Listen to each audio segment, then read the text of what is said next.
안녕하세요. 놀라운 논란의 미스터 논란입니다. 손흥민 선수가 부재한 사이 토트넘에 일어나고 있는 이적 상황들 다 살펴보도록 하겠습니다. 1월 이적 시장이 이제 얼마 남지 않았습니다. 1월 이적 시장이 일단 1월 31일 날에 닫히기 때문에 현재 한국 시간으로는 1월 30일이지만 현지 시간으로는 1월 29일인 상황이기 때문에 3일이 채 남지 않은 상황이다 라고 이야기를 할 수 있는데, 굉장히 다양한 팀들이 참전하고 있는 것처럼 보이지만 의외로 EPL은 잠잠합니다. 여러가지 이제 재정적인 문제 때문인데, 켈빈 필립스를 웨스트햄에서 이제 임대로 데려온 부분, 이 부분이 이제 좀 눈에 띄고, 그리고 토트넘에서 드라고신을 데려온 부분, 딱 이 두 가지 영입이 지금 EPL에서 일어난 영입이고, 나머지들은 이제 뭐 EPL 팀들이 없습니다. 이안 마슨이 오히려 이제 첼시에서 나가게 되는 그런 상황들이 있고, 산초도 이제 도르트문트로 이적하는, EPL에서 빠져나가는 선수들이 이제 보이고 있는데, 근데 그럼에도 불구하고 토트넘은 아직도 3명의 선수가 토트넘에 올 수 있다라는 얘기가 나오고 있습니다. 디 애슬레틱의 오른스타인 기자는 일단은 마지막 날, 이 이적 시장 마지막 날에 일어날 수 있는 이적들에 대해서 이야기를 하면서 토트넘과 얽힌 3명의 선수에 대한 이야기를 했습니다. 심지어 바이에른 뮌헨과 다시 한번 영입 경쟁이 붙은 선수가 있는데, 이 선수는 과연 누구고, 그리고 토트넘은 왜 이 선수를 원하는 것인지 바로 들어가 보시죠. 일단 토트넘에 들어오는 사람에 대한 이야기를 하기 전에 떠나지 않겠다라고 이야기한 사람의 이야기부터 좀 전해드릴까 합니다. 피에로 에밀 호이비에르 선수가 일단은 토트넘에 떠나지 않을 것이다 라는 이야기가 나오고 있습니다. 모든 제안들을 일단 거절한 상태이고, 그리고 토트넘이 일단 새로운 미드필더를 영입하려면 호이비에르를 판매해야 된다 라는 이야기가 많이 나왔었기 때문에, 이 이야기를 끝으로 결국에 토트넘의 이적 사과는 끝이 아닌가 라는 예상들이 있습니다. 특히 호이비에르 측의 변호사가 한 이야기가 좀 화제가 되고 있는데, 여러가지 소문들이 있고 그리고 이야기들이 있지만, 어쨌건 호이비에르라는 선수는 항상 이 팀을 돕는 데에 열심을 다하고 그리고 최선을 다하고 집중하고 있다라고 이야기를 하면서, 이 선수가 떠나겠다고 이야기한 적이 한 번도 없었다라고 이야기를 했습니다. 그러니까 토트넘과 덴마크 대표팀에 대해서 굉장히 헌신적인 선수이고, 그리고 호이비에르가 집중하고 있는 유일한 부분이 바로 이 토트넘이 결국에는 이번 시즌을 잘 끝내는 것, 이것이 이제 유일한 집중이라면서 호이비에르가 항상 도전하는 걸 좋아하기 때문에 포스테코글루 감독 체제에 적응하려고 하고 있다라고 이야기했습니다. 저번 경기에 호이비에르가 몇 개의 치명적인 실수를 후반전에 하긴 했지만요, 이 FA컵 경기, 맨시티와의 경기에서 어쨌건 포스테코글루 감독 체제에 적응하려고 하는 모습이 꽤 눈에 띄었습니다. 솔직히 전반전만 보면은 나쁘지 않았다는 생각도 들었는데, 여하튼 발전하고 있는 선수임에는 틀림이 없지만 토트넘에 맞는 선수가 될 수 있을까, 이 부분은 이제 많은 팬들이 우려하고 있는 부분이긴 하죠. 그런데 변호사니까 그렇게 이야기하겠지. 그러니까 호이비에르의 변호사가 이렇게 이야기를, 당연히 호이비에르 편에서 이야기를 하겠죠. 그리고 또 이러면 이적 시장이 끝난 거네, 이런 식의 반응들. 그리고 어쨌건 선발로 뛰지 못하는 거에 대해서 불평은 없는데 노력하는 선수이기 때문에 이 토트넘에 남아있는 게 나쁘지 않은 것 같다. 열심히 뛰는 선수이기도 하고, 그리고 필요할 때 또 그 자리에 있는 선수이기 때문에 이 호이비에르의 이적이 이제 불발된 것에 대해서 오히려 좋아하는 팬들도 꽤 있습니다. 371개의 좋아요를 받은 모습을 볼 수 있는데, 그런데 토트넘의 이적이 이제 끝이 아니다라는 이야기가 나오고 있습니다. 특히 이제 트랜스퍼 마크트에서는 제이콥 렌지가 아스톤 빌라를 떠날 수 있다라고 이야기를 하면서, 뉴캐슬이 일단은 이 선수를 원하고 있는데, 근데 뉴캐슬은 아마 데려오지 못할 것 같다라고 이야기했습니다. 이 제이콥 램지라는 선수가 그러면은 누구의 관심을 받고 있냐? 토트넘과 바이에른 뮌헨입니다. 공교롭죠. 해리케인 이후로 자주 얽히고 있습니다, 이 두 팀이. 에릭 다이어와도 얽히고 드라구신과도 얽히고 여러 가지 상황으로 이제 얽히고 있는데, 제이콥 램지라고 하는 선수가 누구냐? 이 제이콥 램지라는 선수가 누구냐라고 하면은, 일단은 빌라에서 아카데미 그래주에이트, 그러니까 이 유스 선수 출신입니다. 빌라에서 뛴 아카데미 출신이고, 그리고 이제 그렇기 때문에 홈그로운 선수겠죠. 굉장히 이 토트넘 입장에서는 귀중한 자원이 될 수 있는 선수이고, 그리고 램지가 이제 키플레이어가 된다면은 훨씬 더 비싼 값을 받을 수 있는 그런 상황이기도 합니다.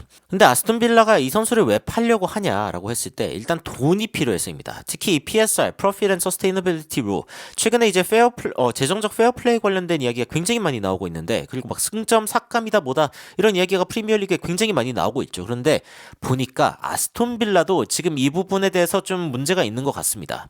뭔가 돈을 너무 많이 썼다라고 하는 부분이 지금 문제가 되고 있는 것 같은데, 그래서 이득이 필요한 상황이죠. 그런데 이 첼시의 코너 갤러거와 마찬가지로 자신이 유스로 기른 선수를 판다라고 하면은 100% 수익으로 기록되기 때문에, 만약에 5천만 파운드 이상을 받을 수 있다라고 하면은 팔겠다라는 입장인 걸로 알려져 있습니다.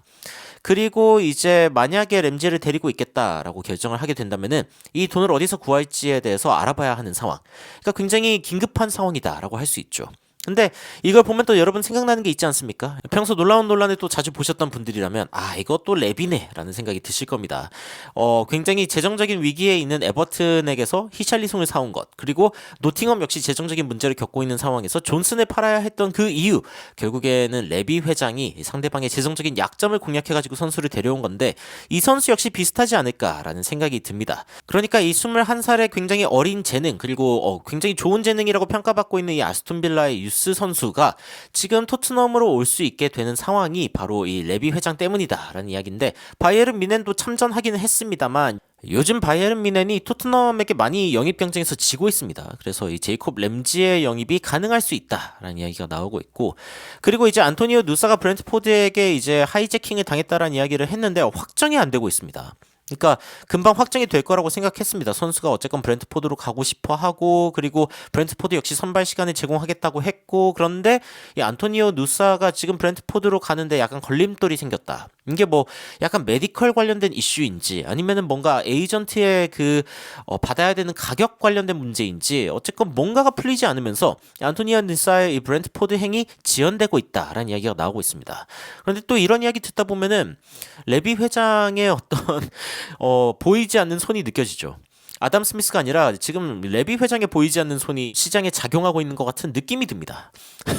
그런 느낌이 들고, 아스톤 빌라는 지금은 상황이 급하다는 게 드러나는 것 중 하나가 이 존 듀란이라는 선수 역시 팔려고 하고 있습니다. 첼시에 팔려고 하고 있고, 첼시는 지금 이 20살의 어린 선수를 데려오고 싶어 하고 있기는 한데, 그런데 문제가 뭐냐면 첼시도 돈이 없습니다. 그래가지고 첼시도 이제 코너 갤러거 혹은 아르만도 브로야 아니면 트레버 찰로바 선수 같은 선수들을 팔려고 하고 있다 라는 이야기가 나오고 있습니다. 코너 갤러거 같은 경우에는 아직도 토트넘으로 떠날 수 있다라는 이야기가 나오고 있는 상황이고, 갤러거가 마음만 돌린다고 하면은 토트넘으로 가는 게 그렇게 어렵지 않은 상황일 수도 있습니다. 어렵지 않은 상황일 수 있고, 그리고 아르만도 브라야라던가 아니면은 트레버 샬로바 같은 선수들은 역시 첼시가 돈이 없기 때문에 지금 매물로 나온 상황이거든요.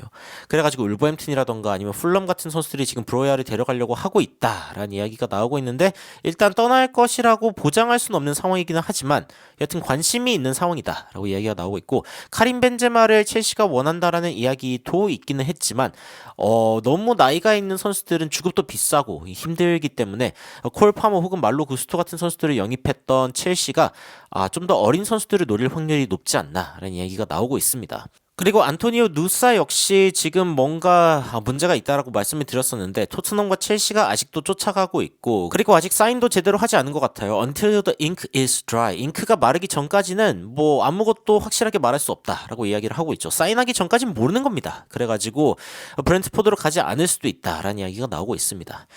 토트넘 같은 경우에는 지금 뭐 안토니오 누사 같은 선수, 공격수죠. 그리고 이제 아까 이야기했던 램지 같은 선수, 미드필더죠. 코너 갤러거 선수 역시 미드필더입니다. 현재 토트넘의 수비진은 맨시티전에서도 봤던 것처럼 생각보다 꽤 단단하고, 심지어 드라구신이라는 백업도 있습니다. 드라구신은 로테이션으로 또 뛸 수 있는 선수, 바로 뛸 수 있는 선수이기도 하죠. 이런 점들을 감안할 때 토트넘은 일단 수비진은 나쁘지 않다라고 판단을 하고 있는 것 같은데, 이 미드필드진 그리고 공격진 같은 경우에는 좀 또 보강이 필요하다라고 느끼는 것 같습니다. 특히 브리안 힐 같은 선수들 역시 아직은 좀 EPL에서 뛰기 어렵지 않나. 언젠간 EPL에서 뛸 수 있는지도 잘 모르겠지만, 그리고 클루셉스키 같은 선수들도 일단 장점은 있는데 단점도 너무 명확하기 때문에 다른 스타일의 공격수가 또 필요하다라는 생각을 하고 있는 것 같습니다. 물론 베르너를 영입하기도 했지만 이 손흥민 선수가 아시안컵에 나가 있는 상황이기 때문에 공백이 느껴지고, 알레오 벨리지 같은 선수들도 지금 부상 때문에 나가 있는 상황이죠. 솔로몬 역시 마찬가지고. 그래서 부상에서 돌아오는 선수들이 있다 하더라도 일단은 토트넘은 이 공격진의 뎁스 그리고 미드필더의 뎁스를 좀 더 늘리고 싶어 한다라는 게 지금 느껴지고 있습니다. 만약에 이 말씀드린 영입이 가능해진다라고 하면은 아마 손흥민 선수는 굉장히 기뻐할 겁니다.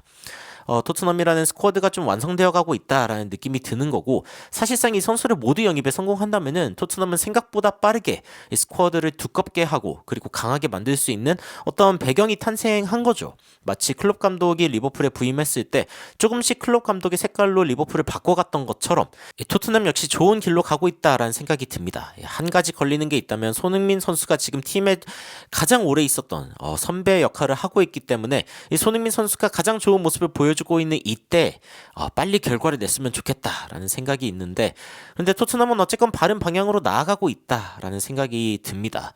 여러분들은 토트넘 관련된 이적설을 보시면서 어떤 생각이 드시는지 굉장히 궁금한데, 제가 또 만약에 확정되는 이적 소식들이 있다면 또 빠르게 신속하게 여러분들께 전달을 드리도록 하겠습니다. 구독과 좋아요 부탁드리면서 영상 마치도록 하겠습니다. 이상 놀라운 논란 미스터 논란이었습니다. 시청해주셔서 감사합니다.